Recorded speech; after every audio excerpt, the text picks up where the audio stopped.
अस्सलाम वालेकुम। आज की इस वीडियो में हम डिस्कस करेंगे अनोवा के बारे में, जिसको एनालिसिस ऑफ वेरिएंस भी कहते हैं। तो हमारे पास जो सा मेन है ना अनोवा का, वो ये है कि पहले जो से थे हमारे पास दो हमारे पास मीन होते थे किसी भी पॉपुलेशन के।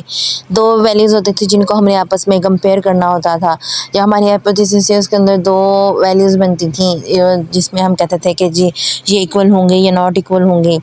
तो वो उसके लिए हम जी टेस्ट टी टेस्ट लगा लेते थे, वो इजीली उसके ज़रिए कैलकुलेट हो जाती थी। लेकिन अब हमारे पास अगर हमारे पास ज़्यादा हो, मल्टीपल सैम्पल्स हों, मतलब टी टेस्ट के मल्टीपल सैम्पल गिवन हो, एक से ज़्यादा वैल्यूज़ हों, तो उसको हम जो सा है हम टी टेस्ट के ज़रिए नहीं कर सकते हैं, लेकिन वो बहुत लेंथी काम हो जाएगा। मीन्स के अब 3 हमारे पास सैम्पल हैं, तो उनका कम्बिनेशन ज़्यादा बनेंगे। पहले हम सैम्पल 1 सैम्पल 2 को कंपेयर करेंगे, फिर हम सैम्पल 1 और सैम्पल 3 के लिए टी टेस्ट लगाएंगे, फिर हम सैम्पल 2 और 3 के लिए टी टेस्ट लगाएंगे। तो ये बहुत लेंथी प्रोसीजर हो जाएगा। तो इस प्रोसीजर को सॉल्व करने के लिए जब हमारे पास मल्टीपल सैम्पल्स हों, 2 से ज़्यादा सैम्पल्स हों, तो हम जो है अनोवा को यूज़ करते हैं। तो आगे अनोवा की एग्जांपल है जिससे और एक्सप्लेनेशन है जिससे आपको अच्छे से समझ आ जाएगी। अब हम बात करते हैं अनोवा पार्टीशनिंग की। तो अनोवा जो सा है उसको हम दो चीज़ों में डिवाइड करते हैं। पहला जो सा है वो हमारे पास है सम ऑफ स्क्वायर ऑफ बिटवीन, और दूसरा है सम ऑफ स्क्वायर ऑफ विदिन। अब बिटवीन और विदिन क्या है ये देखते हैं एग्जांपल। जिस तरह ये हमारे पास देखें, ये डाटा गिवन है हमारे पास, इसमें देखिए ये हमारे पास 3 ट्रीटमेंट्स हैं, इनको कॉलम भी बोलते हैं। तो अब ये जौन सी ये वाली पार्टीशनिंग है ना, ये जितने कॉलम है, मतलब ये कॉलम ये कॉलम ये कॉलम, ये जौन सी है ये इसको हम बोलेंगे बिटवीन, कि ये जो पार्टीशनिंग है ये बिटवीन में हुई हुई है। अगर अब जौन सी ये रो है ना, मतलब ये वाली रो में जो डाटा डिवाइड किया हुआ है कॉलम का, मतलब ये जो सा कॉलम है इसका भी डाटा क्या है 2 रो में डिवाइड है, ये कॉलम है इसका डाटा भी 2 रो में डिवाइड है। तो ये जो सी रो के दरमियान में जो पार्टीशनिंग है ना, ये जो रो में पार्टीशनिंग की गई है जो, उसको हम कहेंगे सम विदिन वाली पार्टीशनिंग, और ये वाली जो सी होगी वो क्या होगी बिटवीन में। तो अब हमारे पास सोर्स ऑफ वेरिएशन कितने आएंगे, 2 आएंगे। एक जो सी है वेरिएशन कहाँ आ रही है कि जो हमने कॉलम में की है, मतलब बिटवीन में आ रही है, और दूसरी वेरिएशन हमारे पास विदिन में आ रही है। तो अब इसके अलावा हम ना जब अनोवा को सोल्व करते हैं तो हम उसका ये टेबल बनाते हैं। अब अनोवा का हमने पहले देखा कि जब हमारे पास जो सा है ना 2 से ज़्यादा सैंपल गिवन होते हैं, अब फिर इनके मीन भी हमारे पास 2 से ज़्यादा आ रहे होते हैं। जिस तरह ये देखिए यहाँ पे μ1 μ2 μ3 है। जब μ1 और μ2 हो हमारे पास तब तो हम जो सा है टी टेस्ट या फिर जी टेस्ट लगा लेते हैं, लेकिन जब 3 के मीन्स को कंपेयर करना हो तो वो मुश्किल हो जाता है। उसके लिए हम जो सा है अनोवा टेस्ट यूज़ करते हैं। तो अब देखें कि हम हमारे पास सोर्स ऑफ वेरिएशन चाहिए होता है, उसके अंदर हमारे पास बिटवीन है विदिन है, ठीक है। अब डिग्री ऑफ फ्रीडम जो सा है बिटवीन का होगा k-1, और जो सा होगा विदिन उसका n-k होगा, ठीक है। अब k क्या होगा, k जो से हैं ये कॉलम्स के जो से नंबर होगा ये आएगा, और n जो सा ये टोटल नंबर होंगे, और n मतलब जो टोटल मतलब डिग्री ऑफ फ्रीडम होगा उसको हम बिटवीन की डिग्री ऑफ फ्रीडम में से माइनस कर देंगे तो हमारे पास विदिन का आ जाएगा आंसर। अब ये जो सा विदिन वाला कॉलम है उन सब के जो से आंसर हम इसी तरह निकालने हैं। ये है सम ऑफ स्क्वायर, तो इनका जो सा स्क्वायर है ना, सम ऑफ स्क्वायर बिटवीन का या विदिन का। तो अब विदिन का जो सा है हमने इस तरह निकालना है कि हम पहले सम ऑफ स्क्वायर बिटवीन का निकालेंगे, सम ऑफ स्क्वायर टोटल निकालेंगे। अब इन दोनों का जो आएगा उसमें से हम सम ऑफ स्क्वायर में टोटल में से सम ऑफ स्क्वायर बिटवीन माइनस कर देंगे तो हमारे पास ये विदिन वाला सेंटर वाला आ जाएगा, ठीक हो गया। अब ये आगे है मीन स्क्वायर। मीन स्क्वायर निकालने का फार्मूला है कि बिटवीन का मीन स्क्वायर का फार्मूला है कि sum of square of between divided by degree of freedom, के जो सा बिटवीन की डिग्री ऑफ फ्रीडम होगी उस पर हम डिवाइड कर देंगे। और सम ऑफ स्क्वायर ऑफ विदिन, या फिर विदिन को सम ऑफ स्क्वायर ऑफ विदिन को सम ऑफ स्क्वायर ऑफ एरर भी कहते हैं। मीन्स के ये जो विदिन है इसका दूसरा नाम हमारे पास एरर भी आता है, ठीक है। तो अब इसको हम क्या करेंगे, इसका मीन्स के निकालेंगे तो उसका क्या होगा कि जो सम ऑफ स्क्वायर ऑफ विदिन का जो आंसर यहाँ पे जो आंसर आ रहा होगा ना उसको इसके हम डिग्री ऑफ फ्रीडम पे डिवाइड कर देंगे तो हमारे पास मीन स्क्वायर एरर का आ जाएगा। फिर टोटल का मीन स्क्वायर का भी फार्मूला है कि जो सा सम ऑफ स्क्वायर ऑफ टोटल का आंसर आ रहा होगा उसको डिग्री ऑफ फ्रीडम पे डिवाइड कर देंगे। अब आगे जो सा है ये हमारे पास मेन टेस्ट है, इसको एफ टेस्ट बोलते हैं।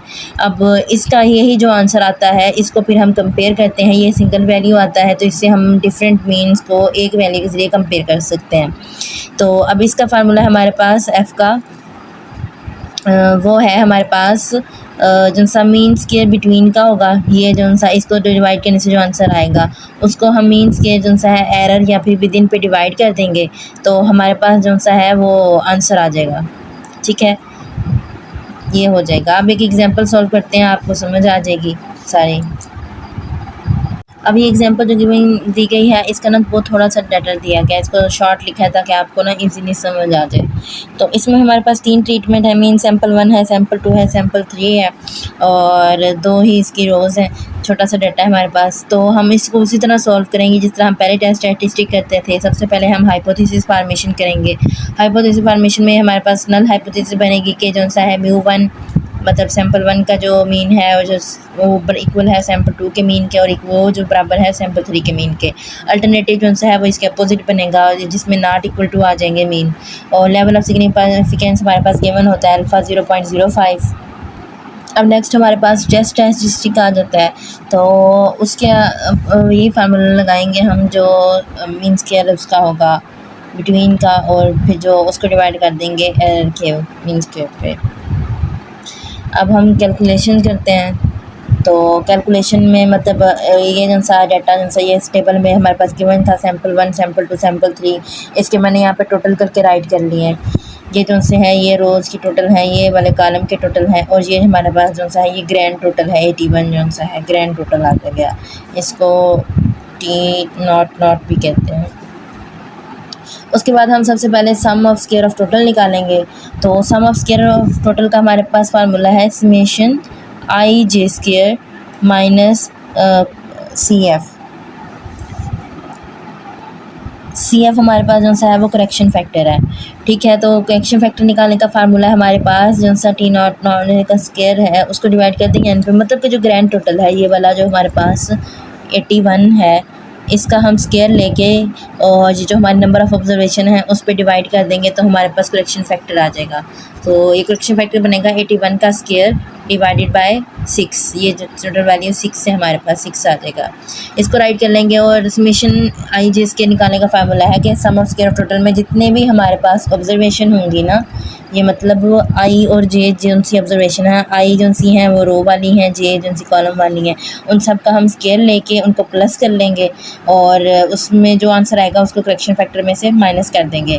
तो हमारे पास जो सा है पहले सैम्पल में लिखा हुआ है 14 का स्केयर प्लस 15 का स्केयर प्लस फिर है 10 का स्केयर प्लस 11 का स्केयर फिर प्लस 12 का स्केयर प्लस 19 का स्केयर, इन सब के आंसर को प्लस करके हम करेक्शन फैक्टर का जो वैल्यू निकली थी उसमें से माइनस कर देंगे तो हमारे पास sum of square of total की वैल्यू आ गई। अब इसके बाद हम sum of square of between निकालेंगे। तो sum of square of between निकालने का फार्मूला है summation T0 j square over r. अब T0 जे स्क्वायर में हमारे पास जो सी वैल्यू आ रही है वो हमारे पास जो सी है ये जो सी कॉलम के सम है, ये जो कॉलम है इनको ऐड करने से जो हमारे पास टोटल निकल रहा है इसके स्केयर लेके इसके नंबर पे डिवाइड कर देना, जो कॉलम के नंबर मतलब कॉलम के अंदर जो ऑब्जर्वेशन होगी उस पर डिवाइड करते जाएंगे। तो अब ये देखें ये हमारे पास क्या है, पहले कॉलम का सम 29 है तो ये आ जाएगा 29 का स्केयर, ये कितने हैं 2 यहाँ पे ऑब्जर्वेशन है तो हम 2 पे डिवाइड कर देंगे। 29 का square divided by 2 plus second column का सम है हमारे पास 21 का स्केयर डिवाइडेड बाय 2 प्लस 31 का square divided by 2 minus correction factor की वैल्यू। इस सब को सोल्व करेंगे तो हमारे पास sum of square of between हमारे पास आ गया 28। इसके बाद हमने सम ऑफ स्क्वायर ऑफ विदिन निकालना है। तो sum of square of within निकालने के लिए हमने क्या कहा था, हम sum of square of total में से सम ऑफ स्क्वायर बिटवीन को माइनस कर देंगे, जो आंसर आएगा हमारे पास sum of square of within होगा। तो हमारे पास आंसर आ रहा है 25.5। ओके, अब हम दोबारा वो टेबल बनाते हैं, source of variation, degree of freedom, sum of square और मीन स्क्वायर और एफ दोबारा राइट कर लेते हैं।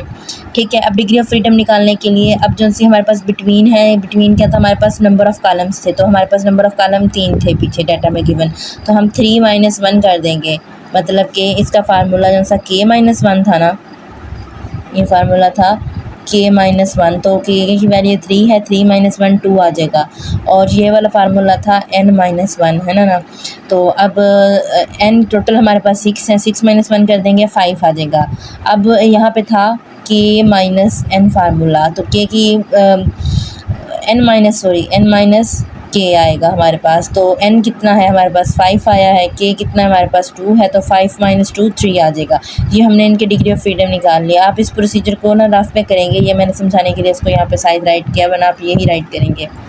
अब ये वाली वैल्यूज़ जो सी हैं हमने पीछे फाइंड की कि इसका आंसर 28 आया, इसका आंसर ये देखें 25.5 आया, ये 53.5 आया था। अब हमने हमारे मीन स्क्वायर जो निकालना है उसका फार्मूला था कि हमारे पास जो सम ऑफ स्क्वायर और टोटल का आंसर होगा उसको उसकी डिग्री ऑफ फ्रीडम पे डिवाइड करते जाएंगे, तो हमारे पास मीन स्क्वायर निकलता जाएगा। तो अब ये जो सा है 28, इसको डिवाइड करेंगे 2 पे तो हमारे पास 14 आ जाएगा। 25.5 को डिवाइड करेंगे 3 पे 8.5 आ जाएगा। 53.5 को 5 पे डिवाइड करेंगे तो 10.7 आ जाएगा। ठीक है, अब ये वैल्यूज़ जब हमारे पास आ गई तो अब हमारे पास जो f की वैल्यू निकालने का फार्मूला था वो था कि हमारे पास जो सा है मीन स्क्वायर बिटवीन का, मतलब कि मीन स्क्वायर बिटवीन का 14 है हमारे पास, उसको हम डिवाइड करेंगे मीन स्क्वायर एरर या फिर विद इन पे। तो 14 डिवाइडेड बाय 8.5 तो हमारे पास आ गया 1.647। अब ये जो सी सिंगल वैल्यू आ गई, ये हमारे पास जो सी है कैलकुलेटेड वैल्यू है f की।